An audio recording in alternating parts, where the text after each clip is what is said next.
comes alive. Who you gonna call when you get on the line? Who you gonna call? Who you gonna call? Who you gonna call? Yeah! GLOBEBUSTERS! GLOBEBUSTERS! GLOBEBUSTERS! GLOBEBUSTERS!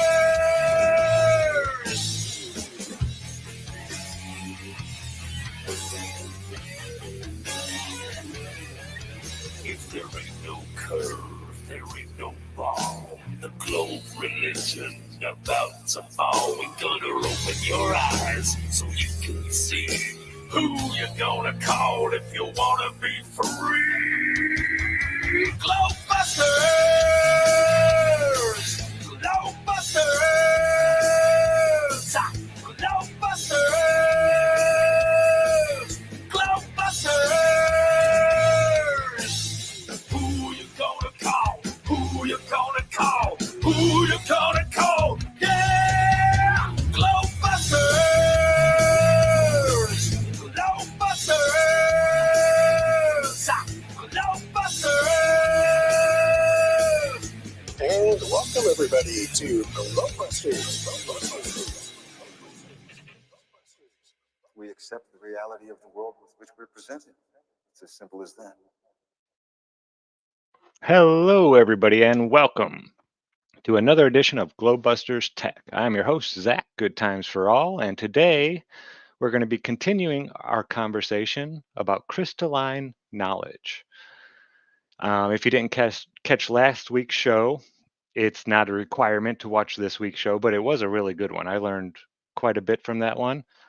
This is a topic that Karen and Cammie have delved into very deeply, and kind of dragged me along a little bit. I've been, I know a little bit. I've been crystal hunting a couple times and whatnot. It's fun.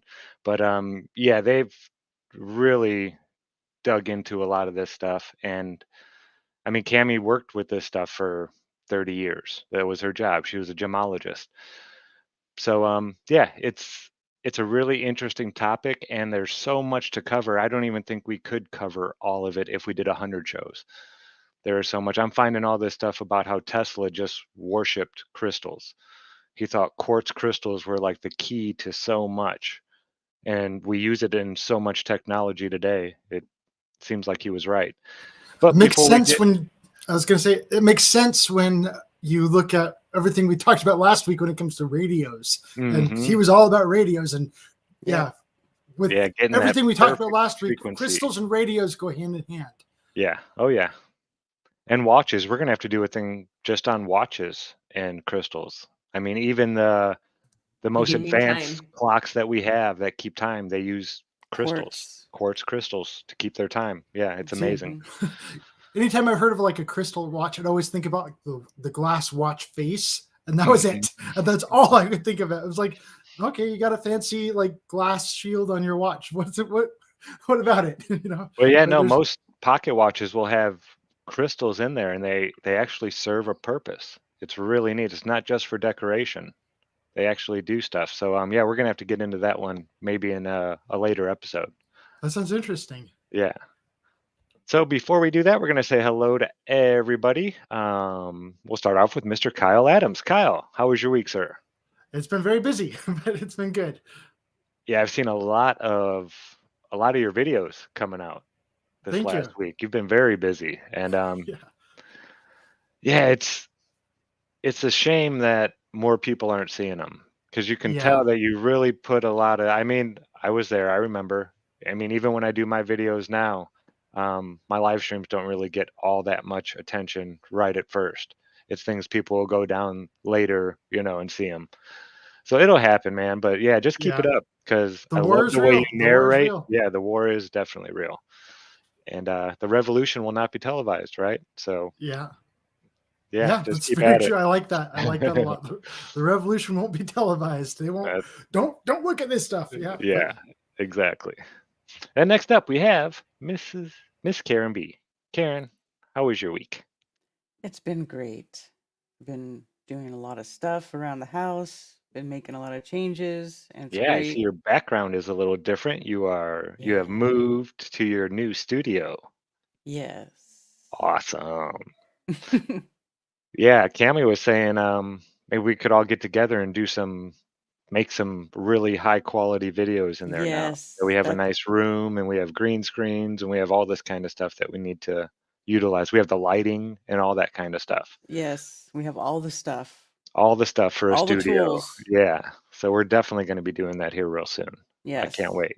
yes. Awesome sauce. And then last but not least, Mrs. Cammy Nodell. Cammy, I know how you're doing, but why don't you let everybody know how you've been doing this week?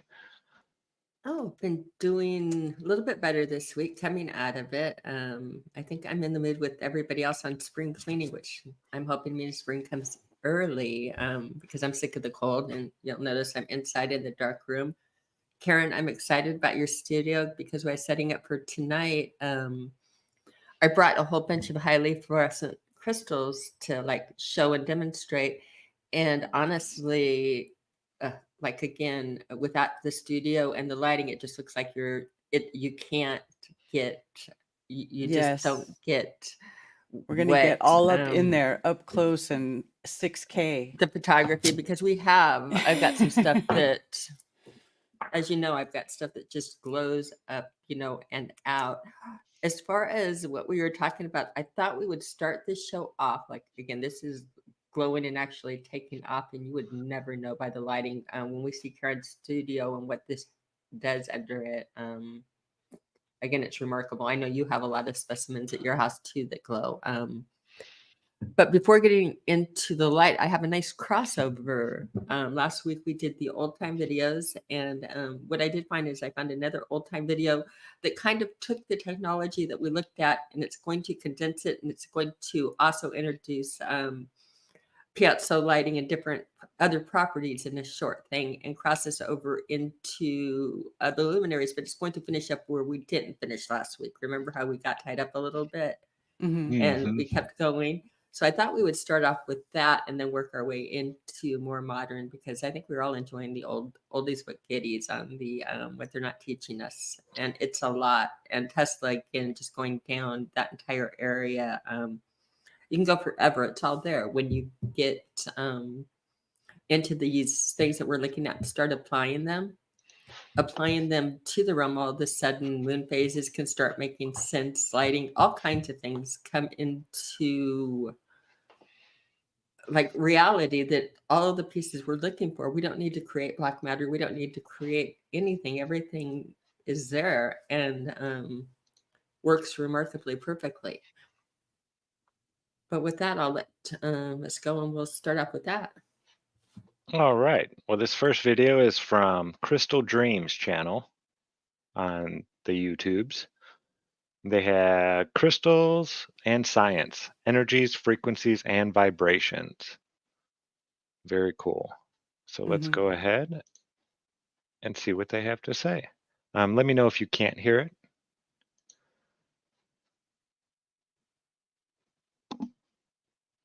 I don't even, okay, there we go. Yeah, I hear it.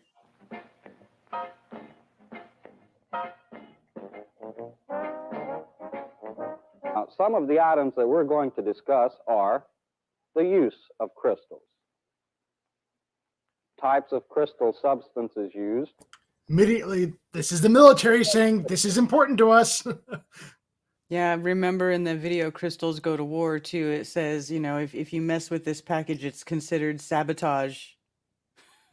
Yeah, that's interesting. Yeah. So that right there shows you a big highlight of this isn't woo-woo, this is really important stuff. Yeah. Oh, yeah. The military is using it, then it's applicable. You know that much. The frequency stability of crystals. You've learned that frequency stability is of the utmost importance. As an example, let's consider a radio broadcast station. One particular regulation prohibits the frequency of the station from changing more than a few cycles, so that the station will not interfere with another station operating on a nearby frequency. Now, for this reason, the oscillator producing this frequency must be one with the very best frequency stability. Okay, so it says an oscillator is an electronic circuit that produces a periodic oscillating electronic signal, often a sine wave or a square wave. Oscillating means to move or swing back and forth at a regular speed. Oscillators convert direct current from a power supply to an alternating current signal. They are widely used in many electronic devices. Common examples of signals generated by oscillators include signals broadcast by radio and television transmitters, quartz clocks, etc. Yeah, so pretty much most electronics probably have some type of quartz that's being applied. And it's really neat because the more and more advanced we get, the smaller and smaller they can make these cuts on these pieces of quartz. So it's not like, there's a big rock in your phone. There's probably a very thin slice of quartz in there somewhere, though. Really small. Yeah, it's amazing how far we've come, but we're still using the same materials. We're still using quartz to do all this stuff. All right. So what the Army guy there said was he was talking about how there's radio waves that go kind of up and down. We got I'm trying to this is just right. Okay, there we go. You can kind of see it. We got the peak of the radio wave and the trough of the radio wave, the bottom of it, and they all kind of stay within a certain range, and they don't want it to go too high and too low all at once. Otherwise, it's going to start interfering with other channels, I guess you could say. And so each channel is a specific range, and and so if you suddenly take like a large range doing really high and really low, all of a sudden, then you're going to be covering like 5 different channels, and that's illegal. That's what he's trying to say. But if you wanted to share a secret encoded message that just covers 5 different channels that your radio isn't really picking up, then that could be one way to do it, maybe. Yeah, very true. They actually, well, this is kind of off topic, but they do put hidden messages into things on television. If you've never looked into that, go look at the Cubs game that has all the esoteric, this weird, it has a bunch of sigils and stuff like that that just pop up on the screen for a second. And what they do is, though, they flash it really fast. So you don't perceive it, but your subconscious can perceive it. But that is a whole nother show, whole nother topic. But yeah, subliminal messages are fine. Yeah, that's what they can hide things in between the frequencies for sure. Yeah.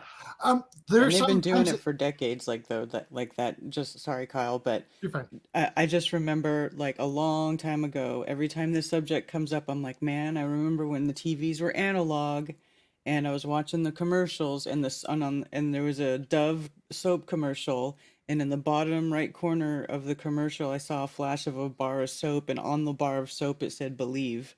Wow. And my boyfriend at the time was watching it with me, and we both looked at each other. We were like, dude, did you see that little bar, the little thing that said "Believe" in the corner? I was like, whoa, dude, they're trying to program us. Anyway.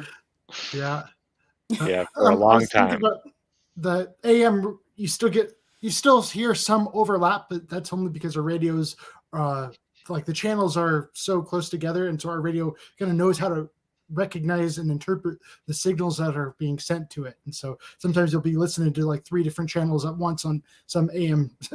I know along the southern border, because our output, we're only allowed to put it at so much watts, and in Mexico they have different laws, and you can pick up Mexico stations well into the United States that like will overtake some of the US's channels and stuff.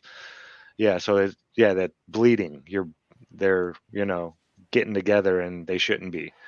Yeah, there's a lot of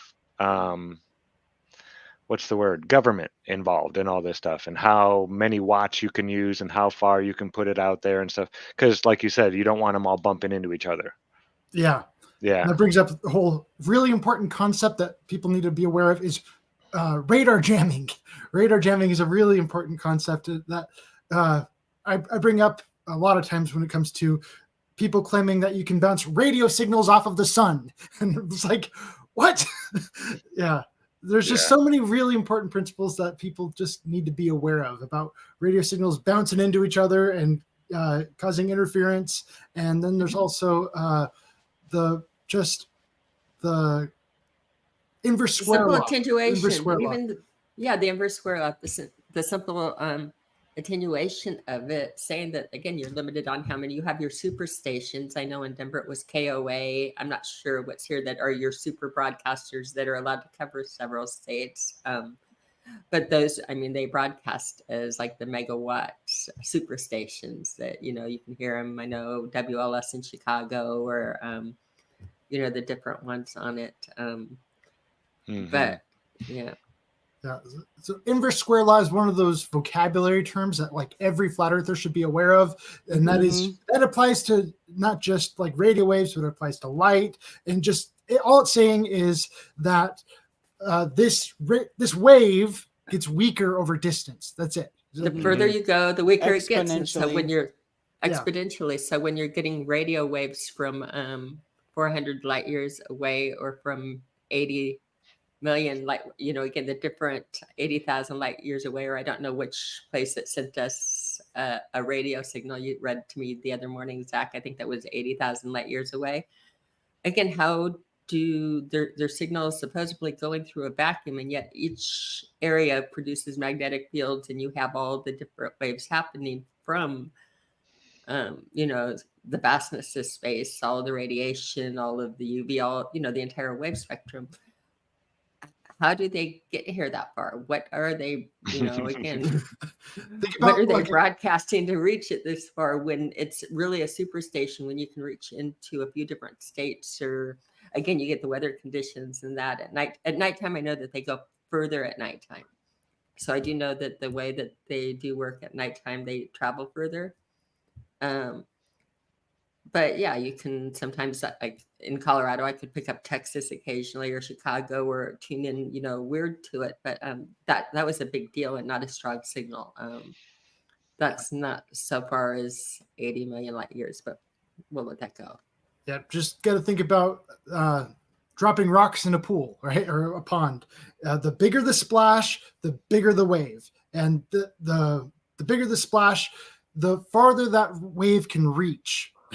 And so if you're talking about, you know, getting a wave to go millions and billions of miles, then that's got to be one heck of a splash. Yeah. And then you also have to start thinking about, okay, well, what is being kind of reverberated? You know, what medium is this wave traveling through? Because I think about with sound wave, that's air, right? You get like this reverberation in the air, but what's all of this other stuff reverberating in outer space, right?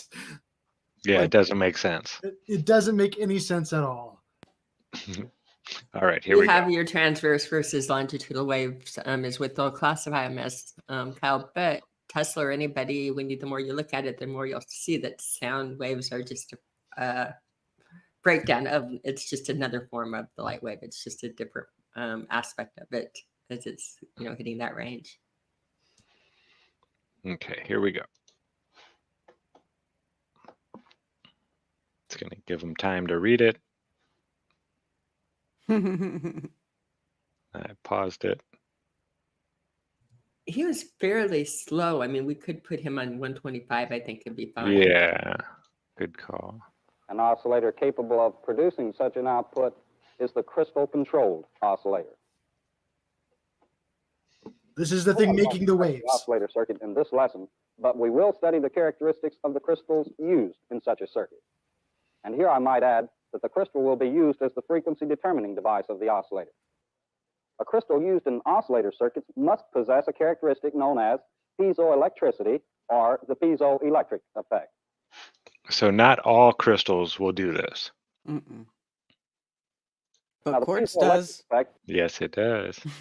is defined as the property of a crystal by which mechanical stress produces electric charges, and conversely, electric charges produce mechanical stresses. Now, this is saying nothing more than if a voltage is applied to the crystal, it will vibrate. The amplitude of these vibrations are much greater at one frequency than at any other frequency. Now, this one particular frequency is called the natural resonant frequency of the crystal. Now, let's look at some of the crystal substances that possess the piezoelectric characteristics. They are Rochelle salt, tourmaline, and quartz. Now, of these three, Rochelle salt exhibits the piezoelectric effect to the greatest degree. However, quartz crystal is most generally used because it has a greater mechanical strength. Quartz. He's just talking about crystal which has a kinds greater of mechanical crystals vibrate the best. Mm-hmm. Now, I want to He show is you- talking about Well, in this yeah, one. the piezoelectric effect. Well, the they all piezoelectric potential. vibrate essentially. They all every crystal has a vibratory rate, but these have certain properties. Yes, yes. Piece of quartz crystal in its natural form. Now, if we were to examine this carefully, we can see that the quartz crystal has a hexagonal cross-section. That is to say, it has 6 sides. Now, also, quartz crystal in its natural form has pointed ends. Now, let's take a look at this drawing so that we can determine more about the quartz crystal. The top view indeed shows us that the quartz crystal has a hexagon shape, 6 sides. While the lower view points out that indeed the quartz crystal in its natural form does have pointed ends. Now, quartz crystal in its natural form cannot possibly be used in oscillator circuits. It must be cut in a specific manner to exhibit its piezoelectric properties. I know all of you at one time or another have heard of diamond cutting. The reason a diamond is cut is to give it brilliance, and the manner in which it's cut will determine its degree of brilliance. Now, all crystals are not cut in exactly the same manner, just as all diamonds are not cut exactly the same. The properties which a crystal exhibits are dependent on the manner in which it's cut. Now, there are many different cuts, but we're only going to examine 3 basic cuts. Let's go over and I want to show you the actual cuts now. I have here 3 crystal cuts. Now, all crystals look the same, but not all will exhibit the same characteristics. Its frequency will be dependent upon its thickness. Let's take a look at 2 pieces of crystal cuts and compare this difference in thicknesses. As you can see, the thinner cut here, the thicker cut here.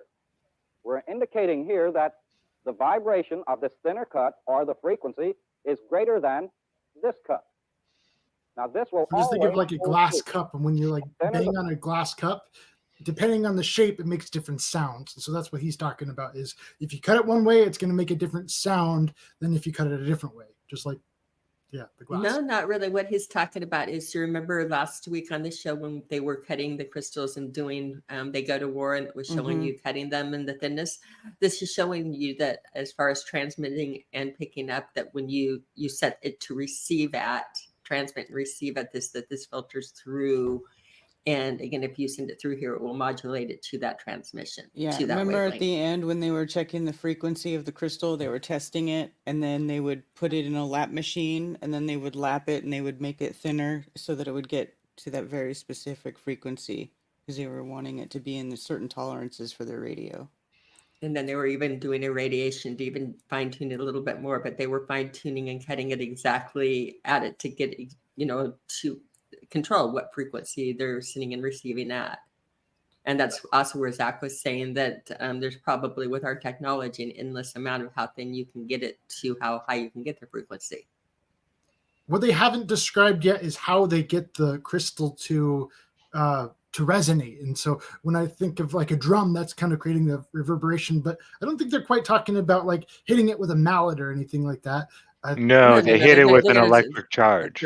They're gonna hit it with a charge. And so kind of like when you turn on like an engine or something, you'll get like the hum. You can even hear like the hum of electrical wires outside your house, right?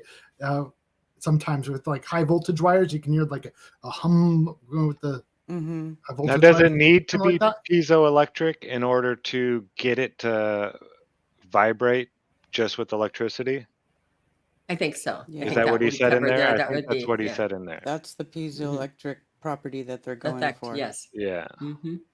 Okay. Here we Piezoelectric just means you send a charge through it and it vibrates at a certain rate. Or you apply a mechanical pressure to it, it creates a charge. Causes a charge, right? Is what like it means. What I was talking mechanical about. Pressure causes a charge, yes. Like yeah, the certs. You can take 2 crystals and smash them together and they will light up. Okay, we talked about the It damages the crystal, but it causes that effect to happen. It's a very crude way to show. It's called mechanical luminescence. They're all going to Yeah. fall into it. Is the piezo and gosh, my tongue is tied. Triple. We'll get into it on the next slides, and that when it looks at all of the different It's types interesting of them. because But these are ones that, in other words, it takes a mechanical force to create the charge, as opposed Mhm. to ultraviolet or again, we'll get into some different chemicals. And Again, the quartz is an chemical fluorescence. amplifier, right? So they're putting just a little bit of electricity on it, and then it starts vibrating even more because it's basically it's Exactly. amplifying that sound to So a it's certain modulating frequency, and amplifying to a it, yes. frequency, a very specific frequency. So is it like a crunching kind of a thing? Like I know if I were to No, like, they're crunch going on to some induce it things, with they're going to, you can, in other words, you can have your crunching, but not in this case. That if you're creating the light, you're going to on here, and you can, like again, if you have a lighter and want to strike it to make that little effect. But on here, they're going to not, they're going to cause it with a different causation. yeah, it's Yeah, just they're interesting gonna- to think about like a pressure destroying causing the a wave crystal. without crunching. It's just kind of like, yeah. Yeah, it works. That though. we'll I've talk seen it into in live. another video. Yeah. You're jumping ahead of it. I'm And sorry this is about why that. he said too on the. This is why he said too on the 3 ones that do it, that the quartz is used most often because of the fact of its durability. Or he said stability as far as taking any force. That the salt is a weaker, starting point. But I think he'll cover that more. Cut, the higher the frequency of oscillation. Now, there are a few other crystal cuts with better frequency stability, but these will not be discussed in this lesson. Now, when an extremely high degree of frequency stability must be maintained, the crystal will be placed in a temperature oven. A temperature oven is nothing more than a thermostatically controlled container used to maintain the crystal temperature in its proper range. And in doing so, of course, we have a high degree of frequency stability. Now, in order for a crystal to be used in an oscillator circuit, it first must be placed in a holder. Now, the crystal holder will support the crystal physically and provide the electrodes by which this voltage is applied to the electrode. The holder must allow the crystal maximum freedom of vibration at all times. Let's look at this drawing of a typical holder. The crystal will be placed in the holder between 2 parallel plates. The plates have an air gap between them, which allows room for the crystal to vibrate. Now, these are the pins that will allow the voltage to be applied to the plate. And also, the pins will allow the crystal to be connected into a circuit. Now, so far, we've seen the physical characteristics of the crystal. Let's now see how the crystal reacts electrically. To do this, we'll look at the electrical equivalent of a crystal and its holder. The crystal itself, when vibrating, acts very similar to a series resonant circuit containing resistance, inductance, and capacitance. Remember, this is when the crystal is vibrating.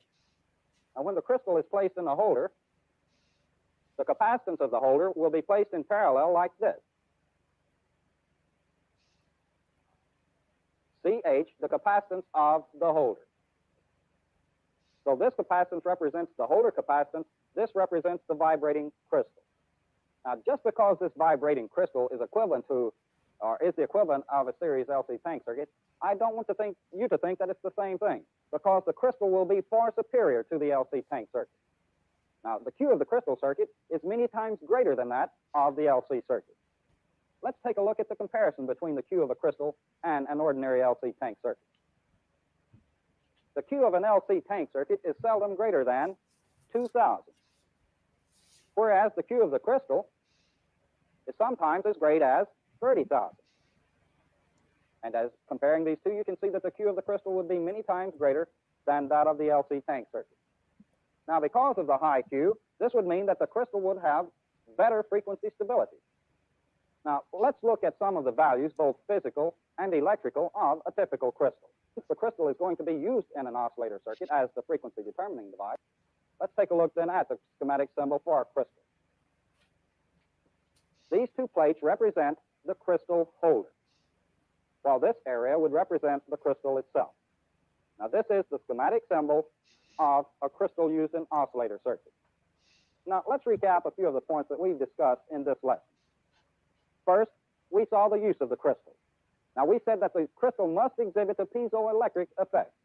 And we define the piezoelectric effect as the property of a crystal by which mechanical stress produces electric charges, and conversely, by which electric charges produce mechanical stresses. Then we saw the three substances used: Rochelle salts, tourmaline, and quartz. We said that Rochelle salts exhibits the piezoelectric effect to the greatest degree, but that quartz is most generally used because of its mechanical strength.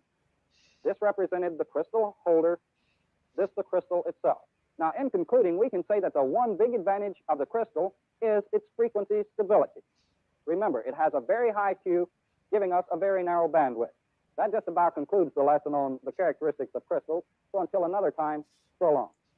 So far, it sounds like it's talking a lot about this tuning fork scenario, where you have one crystal over here, you hit it with a mallet, but in this case, it's you get it to vibrate at a certain rate by running electricity through it. And once that crystal is vibrating at a certain rate, I'm kind of guessing that it's going to have a tuning fork effect where another crystal within range is going to start vibrating at the same frequency. Is that correct? That is a better analogy. It's still not perfect, but that's getting closer. That is getting closer. I don't know how to dissect it because, again, you're running it through here. You're combining some things right now. So I think as we get through some more things, it will clear up on its own, because I don't know if I've got the exact words to do pull it out. One of my weaknesses is I'm a visual thinker, so I see the stuff happening, but the words sometimes just aren't coming on some days better than others. But you're getting closer on that. That's much closer than you were before. And get you in the right direction. So, all right. Do you want to tell us something about this next video, Cam? You're muted. Can you bring up the title of the next video? Yeah, types of luminescence. Types of luminescence. That one, if you want to scroll through to about where I think it's whited out, it's just going to list them out. We could do the video, but I think like to the where your white bar is, I think, oops, right in there. You're going to look for the graph of where it's listing out all of the different types. I just wanted it in front of me. It's only 20 seconds, and I'll just start at the beginning. Oh, yeah, because we're running it quickly, so good.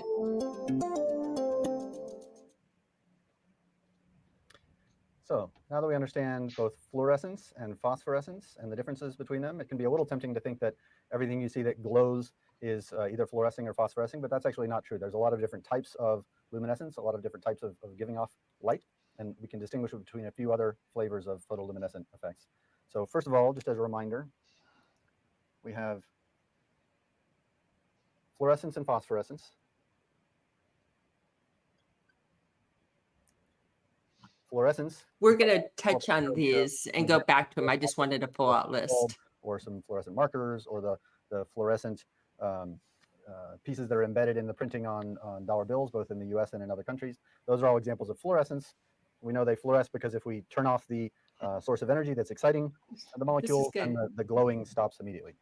And that's because that's a very rapid process that's not spin forbidden, as opposed to phosphorescence. And I'll show you some examples of a phosphorescent object. So glow-in-the-dark stars on a child's bedroom wall, or plastic glow-in-the-dark toys that you have to charge up in the light, glow for a few minutes after the light is turned off.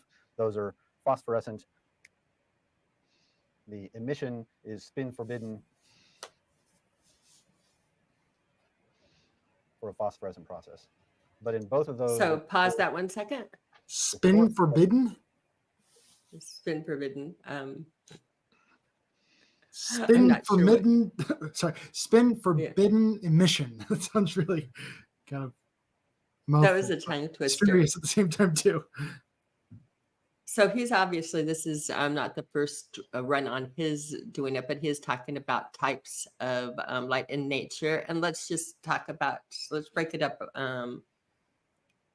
Because I can tell on the questions hitting already, Kyle, that before we do it, on types of lights in nature, you have, first of all, your incandescent light that you guys think of light. And we always think of light and heat combined. So when you light a fire, there's heat. When you light a candle, you have candlelight. When you have a light bulb that runs the filament and it runs electricity through it, it's producing heat.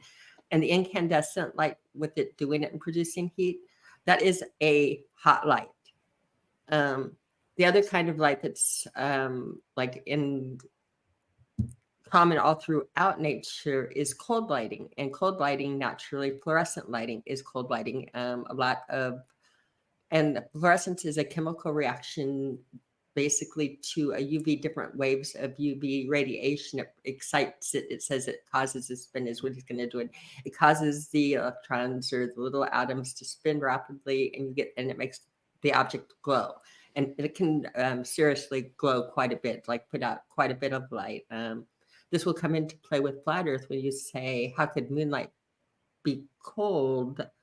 Because in nature, a lot of natural lighting is cold lighting. And the colder it gets, the brighter the light gets, by the way. So I think when you like start looking at how nature works or how lighting works in nature, we think of light as hot, because we grew up with the light bulbs, and again, the fires, and it's like, well, it makes no sense. It would, and the sun puts out heat. And people say, how could moonlight be cold? But it really could in nature, because so many of the things, again, you hit them with the spectrum, either chemicals, that they produce a chemical reaction themselves by hitting like UV radiation. You have a chemical reaction where if you grind up celestite and mix it with a few different things and crunch it up, and when you have your children's glow bracelets and necklaces and different things like that, same with fireworks, what that is simply when you're crunching it up and doing it, you're letting other chemicals mix with it, and it's creating a glow. Also a cold light. Fluorescence, phosphorescence is simply means that like once you disconnect it from the source, like again, you turn the UV light off, it continues to glow. So it's fluorescent if it you like hit it with a UV band and it glows.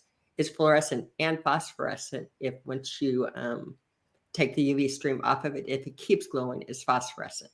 So that's just the simple thing. And of course, in nature, the phosphors would be phosphorescent, would be a good thing just to give you a clue about how well we know. Just like in nature, rocks, some of the most fluorescent rocks is fluorite. So fluorescence, think fluorite, phosphorescence, think phosphorus, and it just keeps on going. Okay, keep going on the types of luminescence. And again, most of these are going to be cold. All right.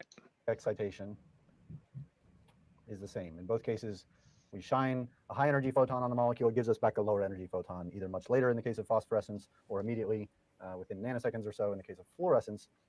So for both of those cases, we've excited the molecule with light, and it gives back light of a lower energy, lower frequency, longer wavelength. There's other types of luminescence where the excitation doesn't happen with a photon.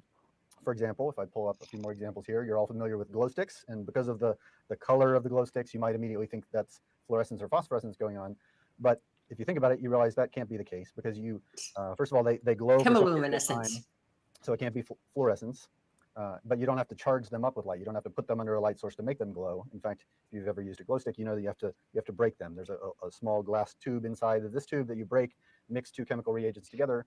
When those two reagents mix with one another, that chemical reaction is the source of energy. So that's a completely different type of photoluminescence that we call chemoluminescence.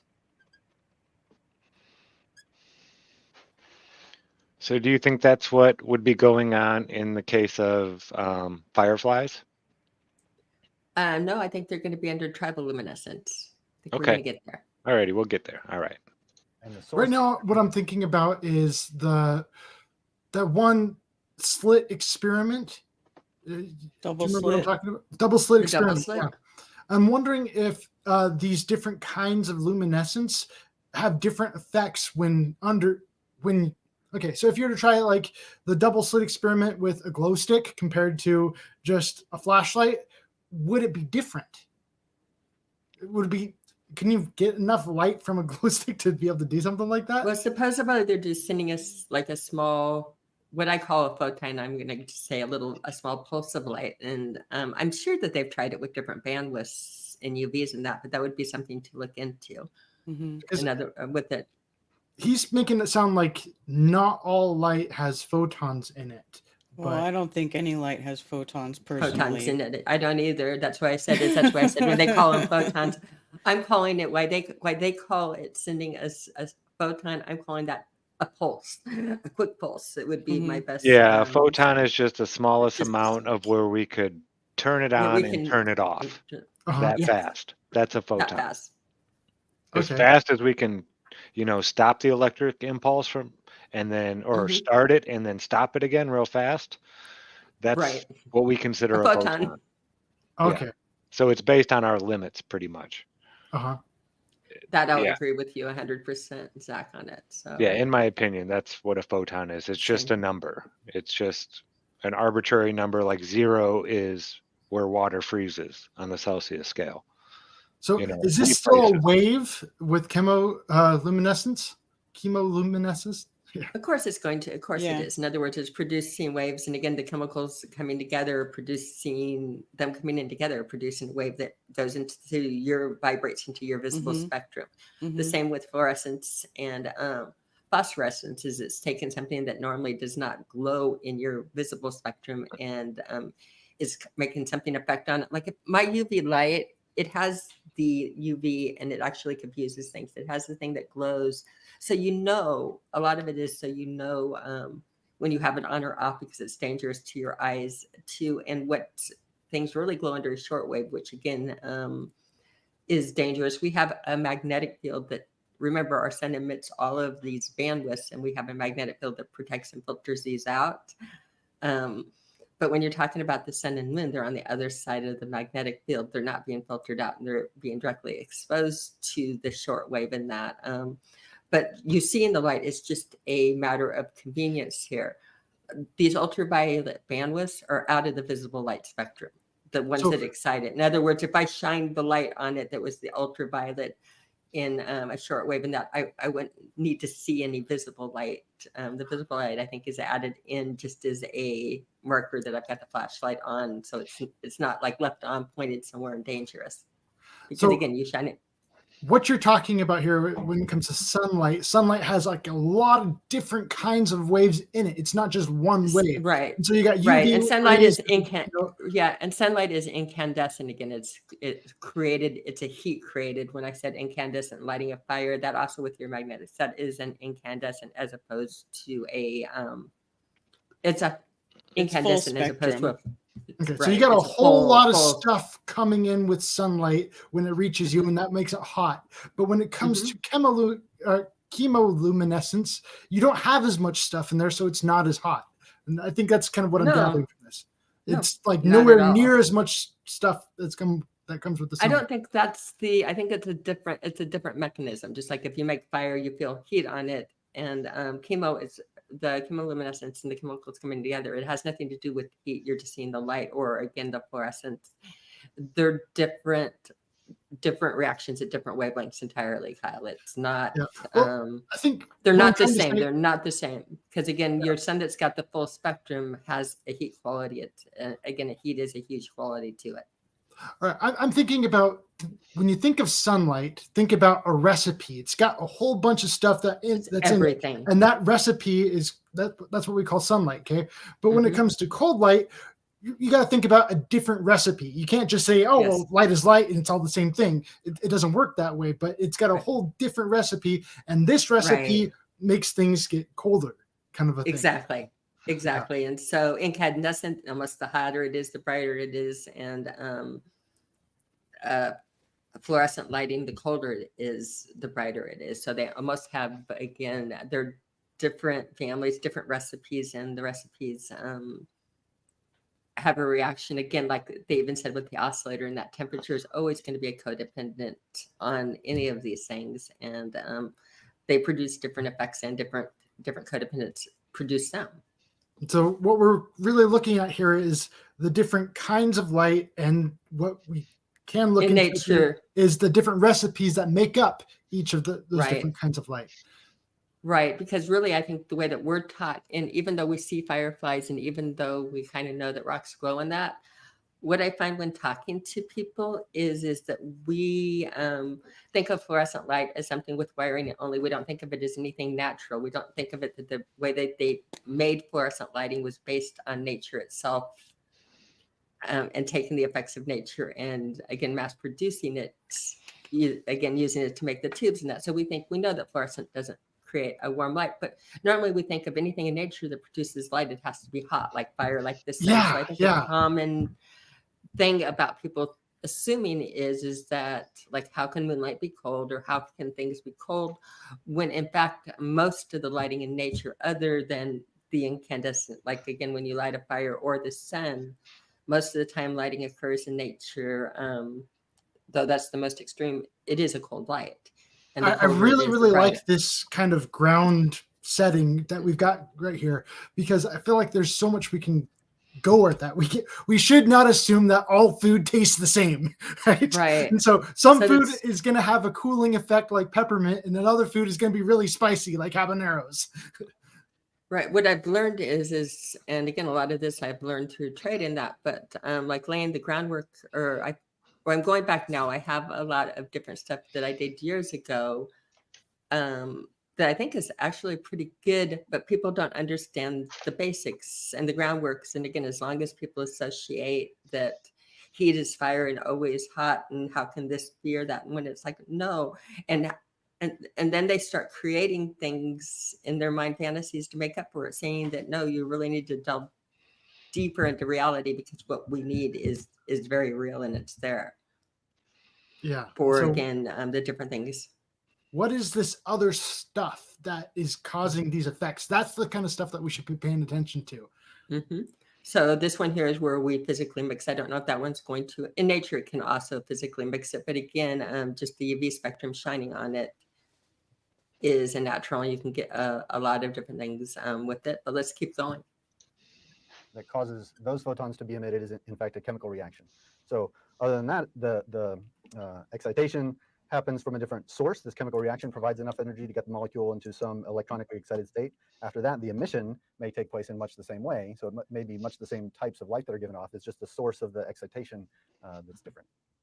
Another example, if I switch to another example, so I have here a picture of some fireflies. So that's supposed to be a firefly glowing on some pieces of grass, or a glowing jellyfish. So these are examples of living creatures that give off light that they produce themselves. So those are examples of bioluminescence. Sorry, that did bio, and then we're going to hit the other. A bioluminescent living organism and a chemiluminescent glow stick is that in this case, the chemical reactions are being produced inside the body of some living organism. So we would call that a biochemical reaction. There's still chemistry going on that excites molecules into an excited, electronically excited state. But because so just chemoluminescence is man-made mixing, and bioluminescence is natural mixing.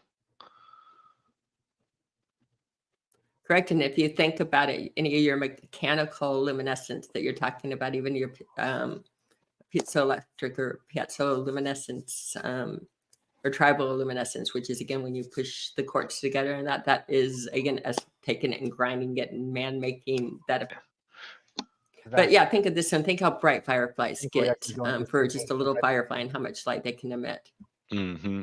Living organism, we call that a biochemical reaction instead of a chemical reaction, and we can distinguish bioluminescence, glowing of some living creature, from chemiluminescence, where we've engineered the chemical reaction ourselves in a laboratory somewhere. And as one slightly more exotic example of a type of luminescence, I'll show you a picture of an additional type of luminescence called triboluminescence. The best known example of which might be this wintergreen lifesaver effect. If you've ever done this yourself or heard about it, if you take a wintergreen lifesaver, specifically wintergreen, it doesn't work with other flavors, and you either chew it in the dark yourself, it will give off little sparks, not electrical sparks, but it will give off photons, it will create light. Here's an example of crushing a wintergreen lifesaver in a wrench, and that's enough to cause the wintergreen lifesaver to emit light. It will luminesce, and the source of the energy in this case is friction or mechanical work. So we've put enough energy into the molecules of this wintergreen lifesaver by crushing it, by compressing it, by causing the friction in the molecules to rub against one another, and that is enough energy to excite some of the molecules into an electronically excited state. When they fall back down, they give off visible photons. So that's an example of triboluminescence. Tribo in this case comes from the word, in that root is based in the word for friction. So this is luminescence due to friction or due to mechanical work. So the point is, not all light that is emitted by chemical molecules is the same type of luminescence. Depending on where the source of the energy that gave rise to that emission comes from, we categorize those different types of photoluminescence differently. Okay, under the triboluminescence, you're going to get into tribal is going to carry your piezo electricity. In other words, that's going to say in nature your wintergreen is your natural would be your piezo. Again, it's taking between what we do in a lab and what they do in nature. But all of those, again, we're cold lighting.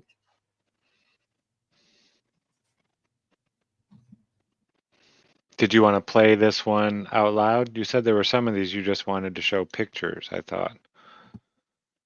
This one had, I think, a good, this one we could go out on. I can't tell how long it, this is a long one, no, but this is just, again, a good one on why some minerals grow. It's going to go into the excitement of it and, again, the science of it. And I don't think we really need to do it. I just want people, more than anything, we're laying down a groundwork on crystals and what's possible with them. One of our favorite crystals that we're going to get into soon are magnetite, and ones that have, again, a strong alignment, your magnets. But without the groundwork, again, we were going nowhere. So I'm just laying a little bit of groundwork on, again, natural luminescence, things in nature. If you go out and look for it, they're there, they exist. Okay. Well, I will. So play this one? That one, I think I just wanted the thumbnail on that one. Or there was another one that had the...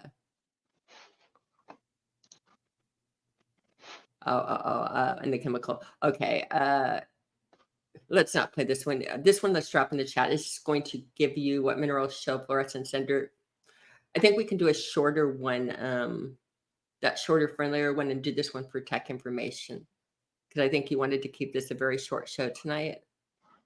Yeah, I figure we'd make it about an hour, do about 15 more minutes or so. We can talk about. You can go into this one in a little bit, or there are a couple of other ones. Yeah. This is a neat one. And it's only found in one spot so far that they've found on Earth. And it's up near the Upper Peninsula of Michigan. And that's where they got this name, Uper. Mm-hmm. And actually, I think they started finding it in other parts of the Great Lakes. But yeah, it's pretty much in this one area of Earth. And it makes these beautiful lights when they get hit by the fluorescence. Mm-hmm. They just start glowing this bright orange color. It's beautiful. Yeah, Cammie has some. You can kind of, yeah. There you go. Here, let me, I will do that again, Cam.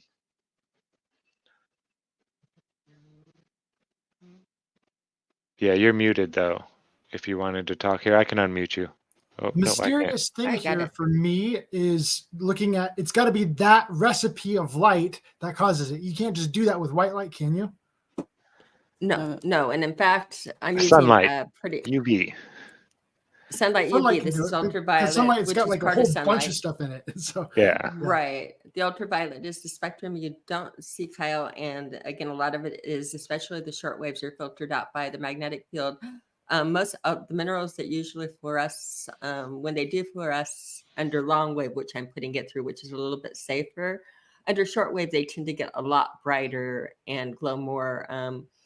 So some will fluoresce at different bandwidths, some will fluoresce at different levels on different bandwidths, but typically they'll glow brighter under the short. And the short, we need to set up a light box in a lab, because that's a little bit not good to do the way I'm doing here as far as it reflecting and just on your eyes, and that I would need some special equipment and a light box. I had a thought and again, that's light here, stuff that's filtered on.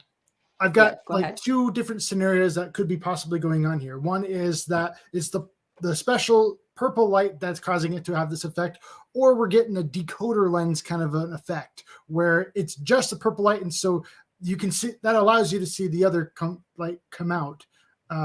No, it's the bandwidth you're hitting it with, because when you do, I used to work under professional light boxes where you'd set the bandwidth for testing between the short wave and the long wave and the bit. And again, you didn't necessarily, if in a light box, don't need to see the glow as much as is the rays hitting it. And So a again, white light not won't everything. do it. And Right. And again, on here, if you look at it, Kyle, it has nothing to, I'm hitting it, you're saying the purple light, but that's just the marking ultraviolet. You're in the ultraviolet spectrum, but it's making this particular one glow orange. Another one I can have glow green. Another one I can have glow pink. I have all kinds of different things that glow here. And if I had a lab, so it's not the color of the light, it's what it's reacting to in the material itself. So like I did that one and it turned orange. This one, I was just wondering if the purple light just made it so you can see the reaction better, if that was the whole thing. But you don't see that. Yeah, you don't pick it up with your eyeballs or the camera without it at all. And you can see the matrix rock not reacting at all, but you can see areas of it where it does glow. Again, right up against it. And in my eyes, it's actually emitting light. It's. Did you say you can't see with your own eyes, but the camera can? I said you can see it a lot brighter than your eyes. Than this camera, I think, has got a UV filter and it's doing a lot. But this sometimes the camera, it's harder to see it on camera. It's better to do it in real life with your eyeballs. Much better, yeah. Okay. I'm saying the thing is it's really hard to pick up on camera, and it has nothing to do with it. In Cammy's defense, some people's eyeballs are better than others. Just saying. That's true. 30 years looking through a microscope. Yeah. I wore my eyes out through. I worked up close personal and under a microscope for over 30 years, and a loop and a microscope. They are tired. I have the eyes of a 100-year-old. Yeah. Okay. Those bright lights will do it. Kind of burn out those nerves. Wonder World. Okay, real quick. This is by Wonder Glow Rocks. These magical glowing rocks are called eupolites and are found on Lake Superior beaches in Michigan's Upper Peninsula. Now, what makes I'm not seeing purple there. Is they were only discovered in 2017. 2017 they were discovered. That's like really recent. Like no one noticed that for that long. 7 years ago they were discovered. I've probably stepped on them. I've walked the shores of Superior.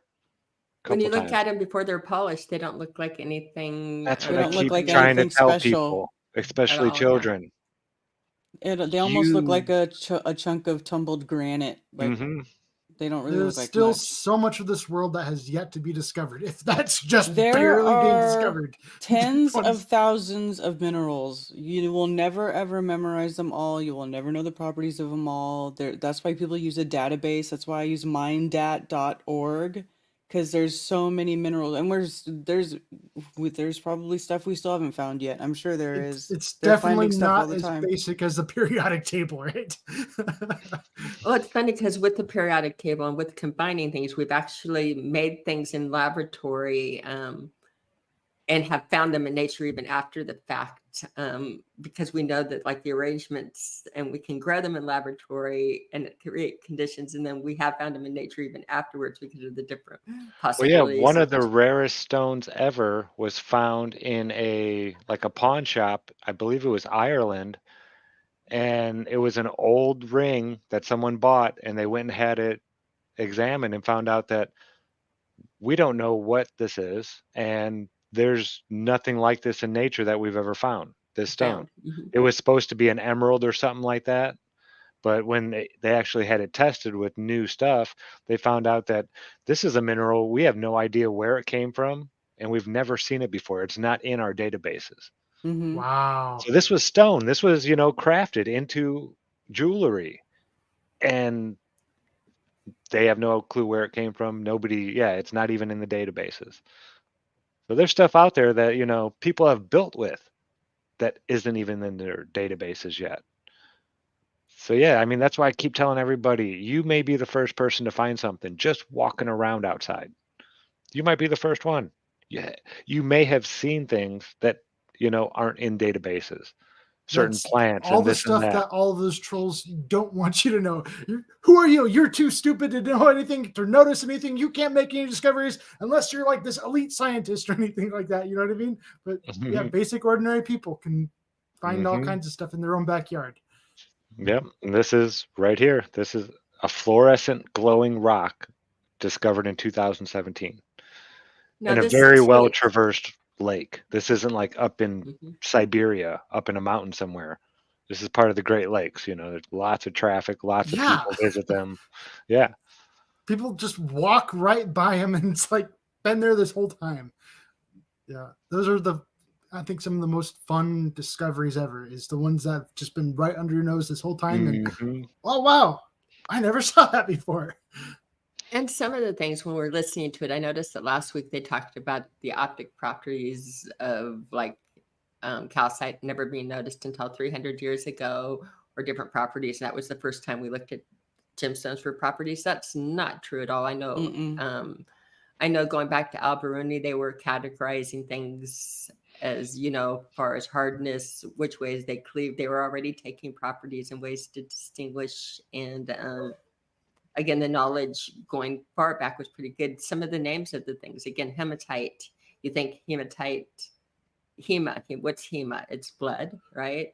Well, you look at hematite and it's gray. It's gray, it looks metallic. And why is it hematite? Well, it's hematite because when you crush it and you run it against like a white pottery plate, its streak that it leaves is blood, is red. It looks like blood. And so they knew that this stone, that if you, like, again, they were doing things on testing it. They knew that this stone, if you drew with it and wrote in it, like if you used it as a rock to write with, that you would write red with it. And it was hematite. So it's gray, but when you write with it, it turns red. That's weird. Right. And that's one of the ways that you test gems and that too, is there's something called a streak test. And it's interesting on color and the way that, like, again, rocks get their color. A lot of the times like if you take it and drag it along the white streak, it will be a totally different color than the color of the rock, the way that it gets a color. So again, it's brown, it's a different color. Exactly. And so that's, again, one of the tests. So your hematite, you could test it by doing a streak test. And your gray rock, if it's hematite, it's going to streak red. Yeah, rocks that change we've known color this. are We really have known this interesting for to me. hundreds of years. So again, things that we've known for hundreds of years that now we don't even think about. No, everything's just put it in a machine, and the machine will tell you exactly what it is. Right. Yeah. Yeah, I'm kind of thinking about mood rings now all of a sudden. And a lot of these, and there's a lot of different types of minerals that where they come from, like where you find stuff, it matters. There's certain areas are known for certain types of minerals and gems and stuff. So yeah, where in the jade location matters. So if or somebody's, the if somebody tells you, oh, I got this piece of moldavite from, Paraguay, you're like, ha ha ha, liar, right? Because there's no moldavite in Paraguay. It's just like, that's like a stupid example, but yeah, that was probably not one of the better. It's extreme. But the recipes of where the land is, what again? We're in the elements emerald are belt available here. Yeah. Oh, definitely here. There's emerald mines here. And a lot Emeralds of and rubies.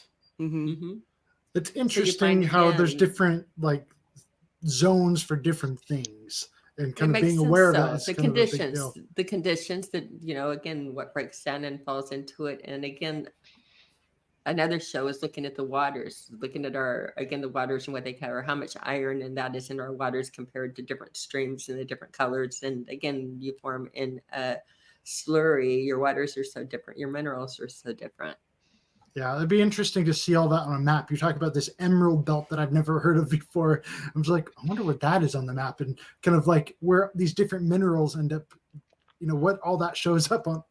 You've got a lot of things going on in Utah. Look on rocks and minerals around Utah in your area. You're going to have a lot going on in your area, Kyle, I'm sure. We could do a show on the minerals of the United States, because that'd be a cool one. That would be a good one, because then we could tell people what to look for in their area, because there's a whole bunch of online resources. I mean, they're not like the easiest to find, but they're there where you could go and you can find mineral maps of your area, of the whole country. Yeah, flying over the all the mountain ranges going to Vegas.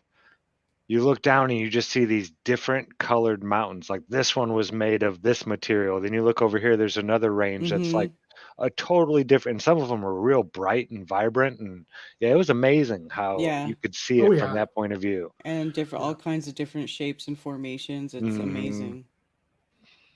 Okay, we're going to finish this video up. It's not too much longer. And then we're going to say our goodbyes, I guess. We're going to have to keep doing some more crystal stuff, though. This is...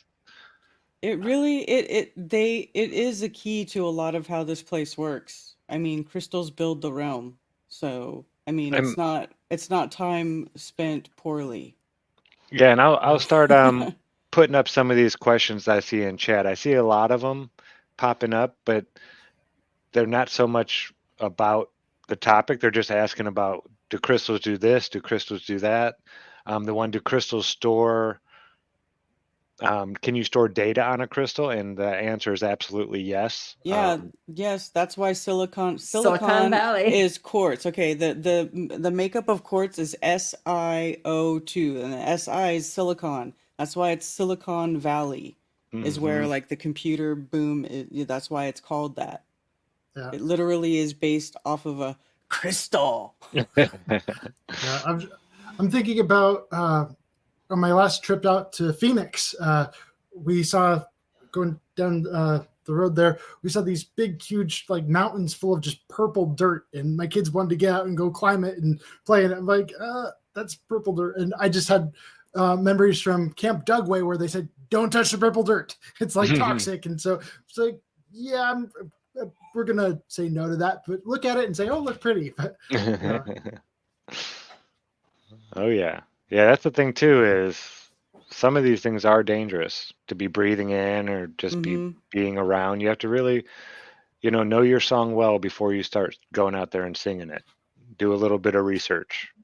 Don't do the licking text test. They were talking, I didn't put that video in there, but they were like giving a list of the toxic minerals and that, and saying you can lick this one and die, but that wasn't in this part of the not readily available. But yeah, something that a lot of people don't think about is licking a rock and dying. You think of something much more organic. And the geologist that I worked with, he was like in his 70s. Nobody knew his exact age. But that was his big thing, because I'd always bring him different rocks. Like, what's this? What's this? First thing he'd do, he'd rub it off real good and lick it. And yep, that's this, that's that, that's this or that. Yeah. He said they all have a different flavor to them. Yeah. Wow. Interesting. I imagine they doing it's a thing, but you'd want to know that there's no, because again, I'd want to watch the list of toxic ones, not to lick. Yeah. I don't think it's very common, but I think that was a fear. I decided not to do the fear porn rock video. Okay, here we go. 2017. Gem and mineral dealer Eric Rinmataki is an avid rock hunter who beachcombs all year round, even when the temperature drops below zero.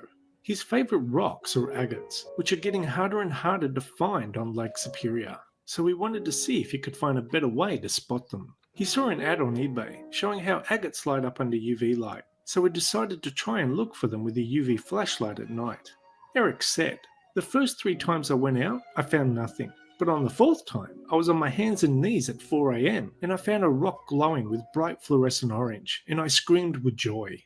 The glowing rocks that Eric stumbled across were emitting a potent yellow and orange glow when exposed to ultraviolet light that gave the appearance of being partially molten. And it was found on accident. He was going out to find a different crystal and ended up discovering this. That's wild. He's looking for quartz, basically. Agate. I'd like to go up there. Agate is quartz, yeah. One of these the summers. only thing I ever hear about going out with a UV light to do is go look for scorpions at night, and that's all I ever hear about.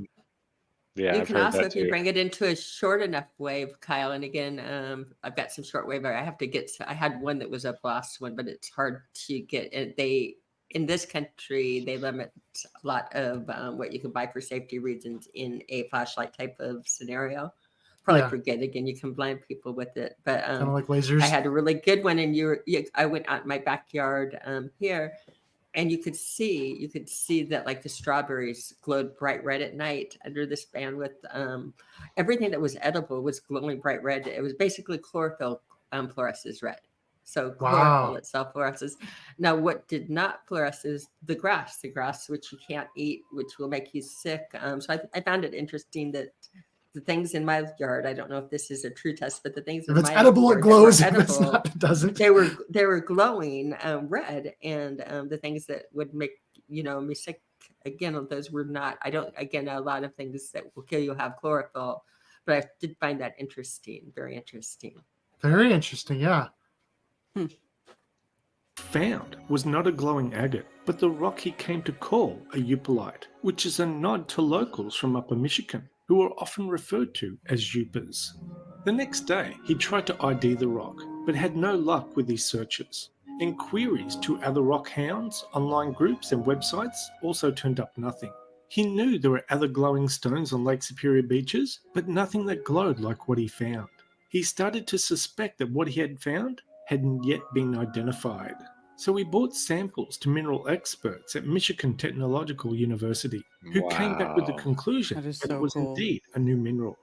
It's technically called a cyanide class containing fluorescent sodalite. But as you can understand, Eric wanted something easier to pronounce. So he Cyanide, coined yeah. But you don't want to look and has that. now trademarked the Upalite name. The research team believes Upalites are not native to Michigan, but were originally transported south from the Caldwell Alkaline Complex in Ontario, Canada, via continental glaciation and made their way into Lake Superior. So I think it just goes to show you, there are still plenty of things on this planet anyone can discover and name, even at your local beach. So what are you doing still watching this video? Get out there and start looking. Anyway, that's the end of this video. Thanks for watching, and we'll see you next time. It's a trip on how different it looks. Those are cool. Yeah, just beautiful. Yeah, and it's like you said, it's almost like zebras. They're all different. None of them have the exact same markings. Right.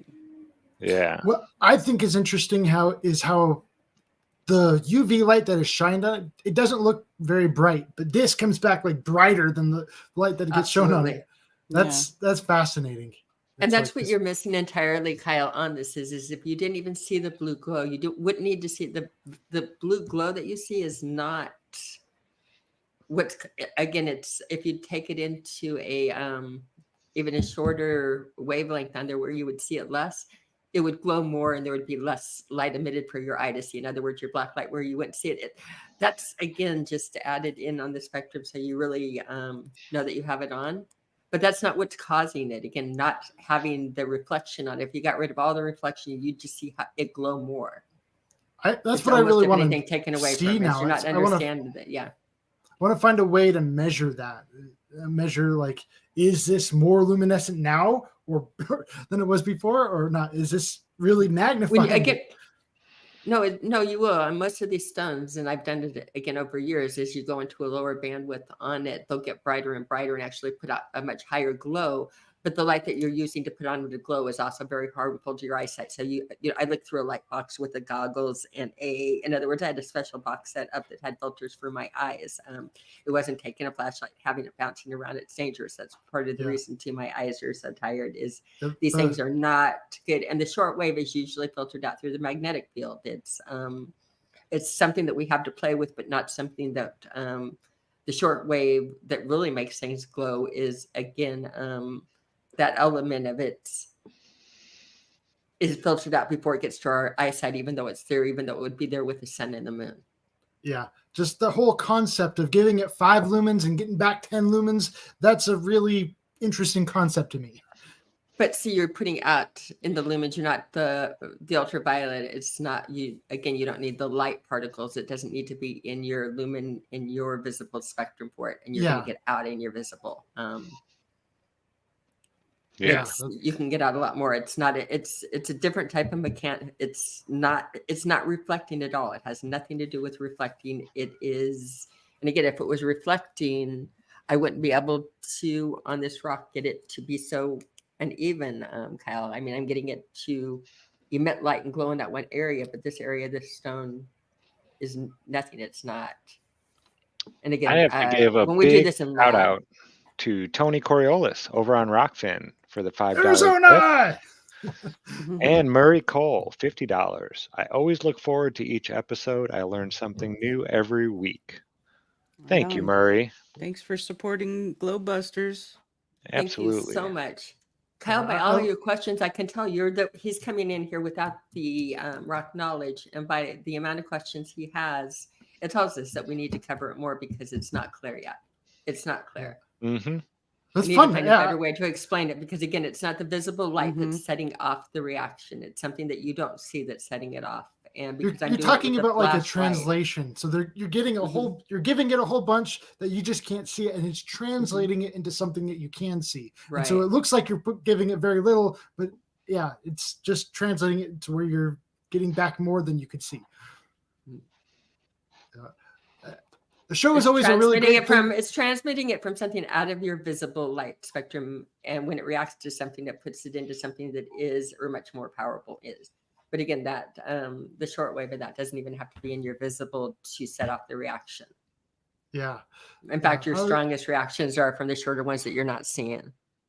I just keep thinking that if I determine the success of a show by how much stuff I'm able to take from the show and put into my basket, then this has been a really great, successful show, because I've just been filling my basket with all kinds of stuff today. Excellent. Yeah, and we will definitely have to continue. It might not be next week. I don't know. We'll talk about it. But yeah, we're going to get into more crystalline knowledge definitely this season for sure. Because I can see people in the chat enjoy it. And I know the panel has a lot more to share and a lot more questions to ask too. So, all right, that's going to wrap it up. And I understand that we can't go further without it.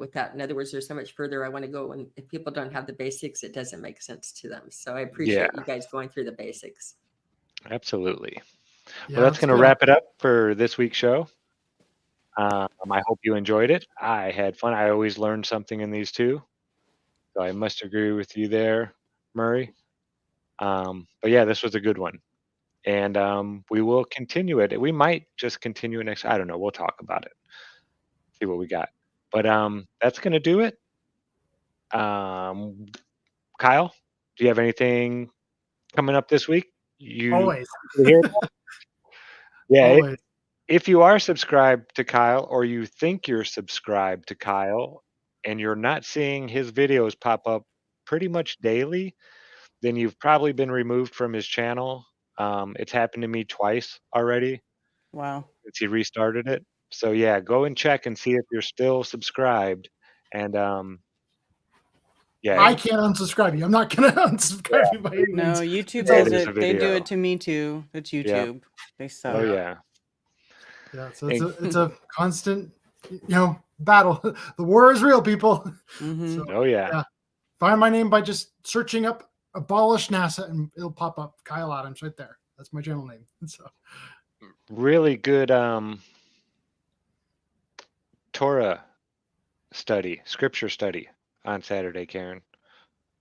I really enjoyed that one. And I have something Jack needs to see about unicorns. Did you know the official Latin name for a certain type of rhino is unicornus? Is it? It's the single-horned rhino is called a unicornus. And if you go back to the 1929 Webster Dictionary, it's even in there, unicorn, rhinoceros. And for rhinoceros, I've heard it's that it was unicornus. that I've heard about that they think it was a rhinoceros before, that was the animal I was referring to. Yeah, so it was lost in strength of a translation. unicorn would make sense if they were talking about a big old rhino. Yeah, exactly. It was never meant to be a horse back when it was written. Mm-hmm. When they had horses, they would have known what horses are. When the King James Bible was written, a unicorn was not a horse with a horn in his head. A unicorn was a type of rhinoceros. Even in the 1920 Webster Dictionary, which was written well after the King James Bible. So this is something new that's happened within the last 100 years or so, that they've changed unicorn from a rhinoceros to a horse with a horn in his head.